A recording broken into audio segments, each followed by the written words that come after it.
नमस्कार, आदाब, good evening. आप सभी का स्वागत है हमारे विशेष कार्यक्रम के सीरीज हमारे बुजुर्ग हमारा अभिमान में, जहां मैं लक्ष्मी और मेरे प्यारे सुपर यंग दादाजी भारत हम दोनों ला रहे हैं कुछ ऐसी महत्वपूर्ण जानकारियां जो जुड़ी हैं हमारे बुजुर्गों के अधिकारों, उनके हक और उनका ख्याल रखने से। भारत देश संस्कृति और मान्यताओं का देश है, जहां हर धर्म, हर संप्रदाय और हर संस्कृति का आदर और सम्मान होता है। और अपनी संस्कृति को आगे समझना और इसका सम्मान करना सिखाया हमें हमारे बड़ों ने, यानी दादा दादी, नाना नानी ने। मगर आज तेजी से आगे बढ़ती दुनिया में सब अपने जीवन में इतना व्यस्त हो चुके हैं कि इस संस्कृति और धर्म का सम्मान सिखाने वाले अपने बड़े बुजुर्गों का ही सम्मान करना भूल सा गए हैं। शायद आपको लग रहा होगा कि ऐसा तो नहीं है, हम तो अपने बुजुर्गों को पूरा सम्मान देते हैं। हाँ, शायद आप देते होंगे, मगर सब नहीं देते उन्हें वो इज्जत जिनके वो हकदार हैं। अगर ऐसा होता तो शायद हमारे देश में इतने वृद्धा आश्रम नहीं खुले होते और उन वृद्धा आश्रमों में हर बुजुर्ग की आंख में तकलीफ या दर्द नहीं होता। ऐसा दर्द या तकलीफ कभी किसी वृद्ध या उम्र दराज व्यक्ति को न हो और वह स्वयं को एकदम ठीक और आत्मनिर्भर बना सके। इसलिए सामाजिक न्याय एवं सहकारिता मंत्रालय लाया है कम्युनिटी रेडियो एसोसिएशन के साथ मिलकर ये खास कार्यक्रम, जिसका नाम है हमारे बुजुर्ग हमारा अभिमान। जी हाँ, वो बुजुर्ग जिन्होंने आपको चलना सिखाया, बोलना सिखाया और समय के साथ आगे बढ़ना सिखाया। अब समय आ गया है समाज की इन्हीं महत्वपूर्ण नींव को और अधिक मजबूती देने का, जिन्होंने हमें दुनिया में स्वयं को आगे बढ़ाना सिखाया। हमारे इस कार्यक्रम के माध्यम से हम प्रयास कर रहे हैं कि इन बुजुर्गों को लाचार न होना पड़े, कभी किसी के आगे झुकना न पड़े। भारत सरकार का एक महत्वपूर्ण मंत्रालय सामाजिक न्याय एवं अधिकारिता मंत्रालय सामुदायिक रेडियो एसोसिएशन के साथ इस अनूठी पहल के माध्यम से वृद्धावस्था में आपकी मजबूत लाठी बनकर आपका साथ देने का प्रयास कर रही है। अगर आपसे ठीक से नहीं रहा जा रहा तो आप अपना देख लीजिए, मैं अपना देख लेता हूँ। हे भगवान, ये क्या दिन दिखा रहा है। जिन बच्चों को पाला पोसा, आज उन्हें ही हमारी फिक्र नहीं है। हे भगवान, अब तो ना रही कमाई, ना बचेगा मेरा अभिमान।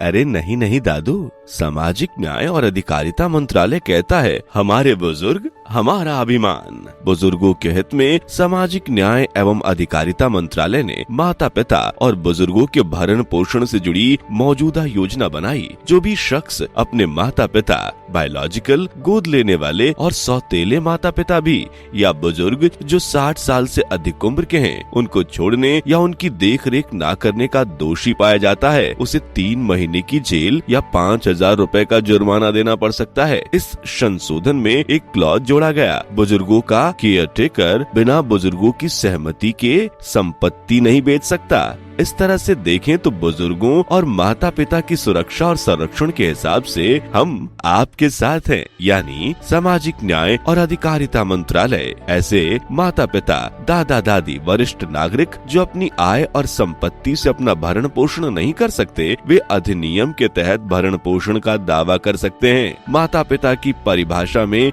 जैविक और गोद लिए या सौतेले माता पिता भी आते हैं। क्या ऐसा? हाँ, अभी और सुनिए। MWPSC एक्ट के प्रावधान के अनुसार राज्य के हर जिले में बुजुर्गों की शिकायत को दूर करने के लिए ट्राइब्यूनल गठित किया जाएगा, खास तौर से उनके लिए जिनके परिवार वाले ठीक से खाना, रहने के लिए घर, कपड़े या दवाएं आदि नहीं देते। ट्राइब्यूनल में 90 दिनों के भीतर शिकायतों का समाधान होगा। घर से ठुकराए गए बुजुर्ग या वरिष्ठ नागरिक ट्राइब्यूनल जा सकेंगे और उनके बच्चों या कानूनी उत्तराधिकारियों को आदेशित किया जा सकेगा।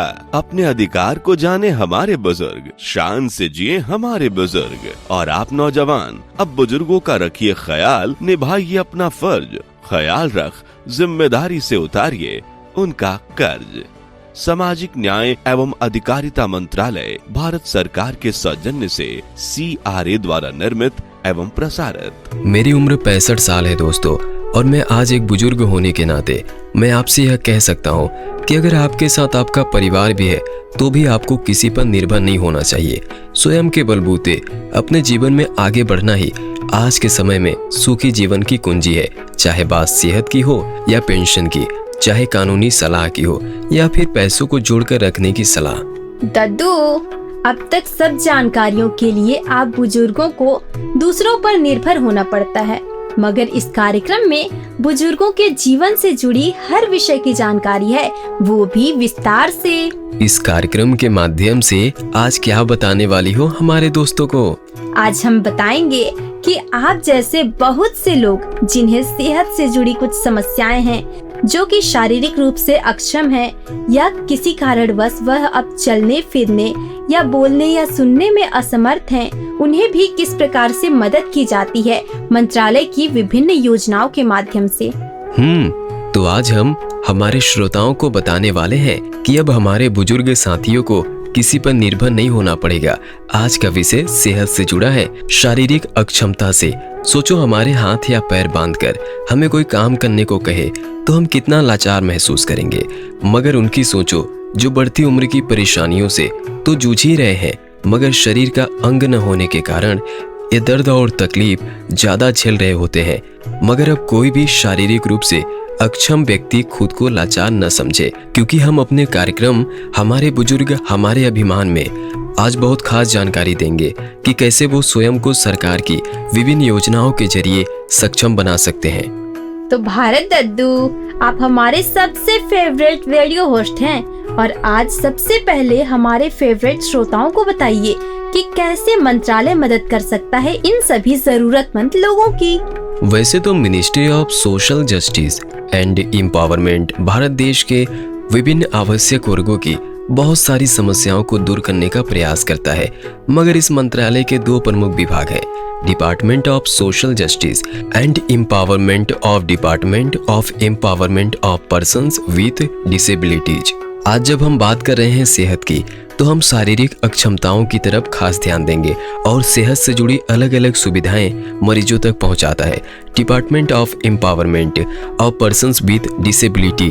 तो भारत दद्दू, हमारे श्रोताओं को ये बताइए कि किस प्रकार से आपने भारत सरकार MSJE की हेल्थ से जुड़ी हुई स्कीम्स और सुविधाओं का लाभ उठाया है, ताकि आपकी तरह बाकी सीनियर सिटीजन्स भी अपने आप अपना ध्यान रख सकें और आवश्यकता पड़ने पर उन सुविधाओं का लाभ उठा सकें।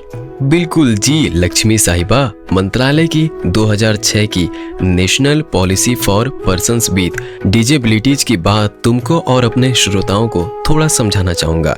भारत सरकार के विभिन्न मंत्रालयों जैसे स्वास्थ्य मंत्रालय, गृह मंत्रालय द्वारा सामाजिक सहकारिता मंत्रालय को नोडल एजेंसी बनाया गया है, यानी यह मंत्रालय अलग अलग प्रकार की डिसेबिलिटीज वाले पेशेंट्स को काफी सुविधाएं देता है, जैसे फिजिकल रिहेबिलिटेशन, यानी उन सभी को शारीरिक रूप से सक्षम बनाने में मदद करना जिनके शरीर का कोई अंग नहीं है या किसी भी कारण से काम नहीं करता। भारत दादाजी, थोड़ा विस्तार से बताएंगे please. Assistance to persons with disabilities मंत्रालय ऑफर करता है योजनाएं और कार्यक्रम खासकर ऐसे दिव्यांग लोग जिनके शरीर के अंग ठीक करने के ऑपरेशन कराए जाते हैं। BPL कार्ड धारक को उनकी जरूरत के अनुसार कृत्रिम अंग भी मुहैया करवाए जाते हैं। बहुत से बुजुर्ग देख या सुन नहीं पाते। उम्र बढ़ने के साथ कई परेशानियां शुरू हो जाती हैं। शरीर में खासकर मधुमेह के कारण अंग कमजोर हो जाते हैं। क्या इसमें दादाजी बुजुर्गों को चश्मे या कानों की मशीन भी दी जाती है? हाँ, इनमें कई बार सुनने की लेटेस्ट मशीन और कुछ ऐसे यंत्र भी दिए जाते हैं जो उनकी रोजमर्रा के जीवन को आसान बना सकते हैं। Deendayal disabled rehabilitation scheme DDRS scheme assistance to senior citizens के माध्यम से बुजुर्गों को इस प्रकार की सुविधा दी जाती है ताकि उन्हें अपना जीवन स्वाभिमान के साथ जीने का अवसर मिल सके। वाह भारत दादाजी, क्या बात है। यानी शरीर की कमी के कारण जो दिक्कत बहुत से लोग महसूस करते हैं वो किसी को न हो, इसलिए ये बहुत खास सुविधा है। हाँ लक्ष्मी, समाज में हर वर्ग के लोग हैं। कुछ ऐसे तो बहुत स्वस्थ हैं, सक्षम हैं, मगर कुछ ऐसे हैं जो सिर्फ आर्थिक रूप से ही नहीं बल्कि शारीरिक रूप से भी अक्षम हैं। उन्हीं तक ये सुविधा पहुंचाई जाए, यह लक्ष्य है MSJE का। मगर एक बात बताइए कि कैसे ये कृत्रिम अंग लोगों तक पहुंच सकते हैं? मुझे पता था कि तुम और हमारे श्रोता यही सोच रहे होगे, तो मैं इसका जवाब भी लाया हूँ। MSJE अपने साथ कई स्वयंसेवी संस्थाओं व हेल्थ मिनिस्ट्री के साथ मिलकर ये बेहद महत्वपूर्ण कार्य करता है। मगर इन सारी सुविधाओं का लाभ उठाएं कैसे? बहुत सी संस्थाएं जो समाज उठाने के कार्य करती हैं और स्वास्थ्य सेवाएं भी देती हैं, जैसे रेड क्रॉस या स्वास्थ्य विभाग समय समय पर बहुत से ऐसे कैंप का आयोजन करते हैं और एक कृत्रिम अंग वितरण कैंप में रजिस्टर करके कोई भी EWS कैटेगरी के फिजिकली डिसेबल्ड व्यक्ति इसका लाभ उठा सकते हैं।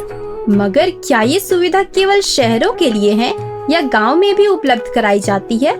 यह सुविधा हर गांव, शहर और कस्बों में उपलब्ध है। पर क्या सिर्फ कृत्रिम अंग ही यहाँ दिलाए जाते हैं? क्या कुछ उपकरण, इक्विपमेंट्स, एड्स भी दी जाती है? बिल्कुल दी जाती है, जैसे बैसाखी, व्हीलचेयर या हेयरिंग एड्स जैसी भी सुविधाएं इन कैंप्स में दी जाती हैं। तो क्या ये सब जो इतने बड़े लेवल पर दी जा रही है, क्या सिर्फ बुजुर्गों को ही दी जाती है? अरे नहीं लक्ष्मी, ये सुविधाएं किसी भी उम्र के लोगों को दी जाती हैं, मगर बुजुर्गों के लिए MSJE देता है उन सबको वयोश्री योजना RVY के साथ गरीबी रेखा से नीचे के लोगों के लिए शारीरिक सहायक उपकरण और सहायक जीवन उपकरण भी प्रदान किए जाते हैं। बुढ़ापा अभिशाप नहीं, बुढ़ापा बनेगा उत्सव जिंदगी का। अटल वयो अभ्युदय योजना बनाए बुजुर्गों की जिंदगी को आसान, लौटाए उनका खोया हुआ स्वाभिमान। कहा जाता है बुढ़ापा अपने आप में एक रोग है। उम्र बढ़ने के साथ हमारे बुजुर्गों को होती है कई तरह की शारीरिक समस्याएं। ऐसे में गरीब, असहाय वरिष्ठ नागरिकों के पोषण के लिए सरकार ने उठाए हैं कदम। अटल वयो अभ्युदय योजना दिलाती है बुजुर्गों को सही पोषक भोजन। लगभग 50,000 बुजुर्गों को लाभ देने के लिए 39.6 करोड़ बजट में आवंटित किए गए हैं, जिससे होगा हमारे वरिष्ठ जनों का अभ्युदय। साथ ही सहारा बनी वरिष्ठ जनों का राष्ट्रीय वयोश्री योजना, जिसमें गरीबी रेखा के नीचे के हमारे सम्माननीय वरिष्ठों को मिलेंगे सहायक उपकरण और जीवन सहायक यंत्र, जैसे व्हीलचेयर, हियरिंग हेड, वॉकर, जिससे खिल उठी हमारे बड़ों की खोई मुस्कान, क्योंकि हमारे बुजुर्ग हमारा अभिमान। CRA द्वारा निर्मित सामाजिक न्याय एवं सशक्तिकरण मंत्रालय, भारत सरकार द्वारा जनहित में जारी। साउंड्स रियली नाइस दादाजी, लेकिन अभी भी एक सवाल मेरे पास और है। अब तुम मेरे साथ कार्यक्रम लाई हो या सवालों का पिटारा? तो खोलो जी, पूछो और क्या पूछना है। मैं बस इतना ही जानना चाहती हूँ कि इन सब बुजुर्गों को इन कैंप्स की जानकारी मिलेगी कैसे? देखो बुजुर्ग, तुम यंगस्टर्स की तरह अपडेटेड तो है नहीं, स्मार्टफोन्स या व्हाट्सएप पर इतना निर्भर तो रहते नहीं, तो फिर इन सभी को संस्थाएं व स्वास्थ्य विभाग फोन करके और रेगुलर विजिट के जरिए जानकारी देता है। जगह जगह पब्लिसिटी और न्यूज के माध्यम से भी ये जानकारियां दी जाती हैं। जिसे इस प्रकार की आवश्यकता होती है वो अपनी जरूरत अनुसार संस्था से संपर्क करता है, रजिस्ट्रेशन करवा सकता है और अपने कृत्रिम अंग का नाप व उपकरणों की जरूरत बता देता है, जो फिर कभी विशाल कैंप या फिर अलग से उन तक मुहैया करा दी जाती है। और हम भी तो ये जानकारियां देश के 200 रेडियो के माध्यम से मुहैया करवा रहे हैं ना। हाँ हाँ बिल्कुल। तो आप ये कहना चाहते हो कि स्वास्थ्य विभाग या रेड क्रॉस जैसी संस्था में रजिस्ट्रेशन आवश्यक है? जी हाँ, रजिस्ट्रेशन करना, BPL कार्ड और भी कुछ जरूरी स्टेप्स होते हैं जिनसे आप इन सुविधा का लाभ उठा सकते हैं। ओके दादू, तो दोस्तों बहुत कुछ हमने आपको बताया है MSJE की स्वास्थ्य सुविधाओं के बारे में, जो शारीरिक रूप से अक्षम बुजुर्गों को दी जाती है। मगर लक्ष्मी, आज मैं अपने साथ अपने एक साथी से भी आपकी बात कराऊंगा जो ऑलरेडी इस सुविधा का लाभ उठा चुके हैं। हमारे साथ कुछ ही देर में फोन लाइन पर जुड़ जाएंगे। जब तक उन्हें अपने साथ फोन से बात करने के लिए संपर्क करते हैं, तब तक आप सभी एक छोटा सा ब्रेक लें और वापस आएं। एक बार फिर आपका स्वागत है दोस्तों कार्यक्रम हमारे बुजुर्ग हमारा अभिमान में, जहां आज हम आपको बता रहे हैं उन स्वतः सुविधाओं के बारे में जो MSJE द्वारा दी जाती है फिजिकली डिसेबल्ड बुजुर्गों को। मैं हूं लक्ष्मी आपके साथ और मेरे को होस्ट मेरे सुपर इंटेलिजेंट दादाजी भारत भी मेरे साथ स्टूडियो में हैं, जो आप सभी को इन सुविधाओं से अवगत करा रहे हैं। तो लक्ष्मी, जैसा मैंने कहा था कि मैं आपकी इन सुविधाओं का लाभ उठा चुके एक बुजुर्ग से भी बात कराऊंगा। तो चलिए हमारे साथ फोन लाइन पर जुड़ चुके हैं। हेलो सर, नमस्कार। नमस्कार जी सर, नाम बताइए अपना। डॉक्टर नरेश प्रसाद दुबे। जी सर। सर आप कहाँ से जुड़े हैं?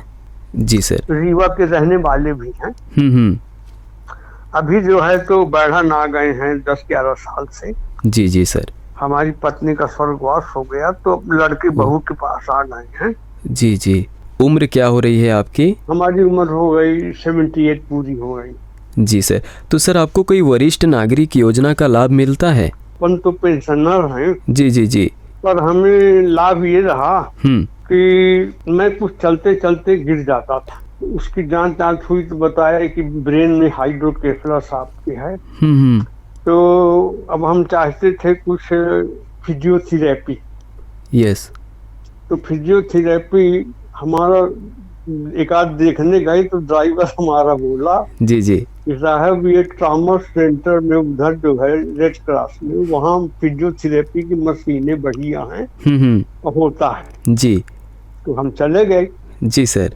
फिजियोथेरेपी हुआ। अब ये जरूर है कि उनके मुताबिक अपन उत्तर न जा पाए, लेकिन गए मशीनें लगाए, बड़े आत्मीयता से लगाए। तो हम मानते थे भाई अपन अब सीनियर सिटीजन है, साथ में डॉक्टर भी है। जी सर।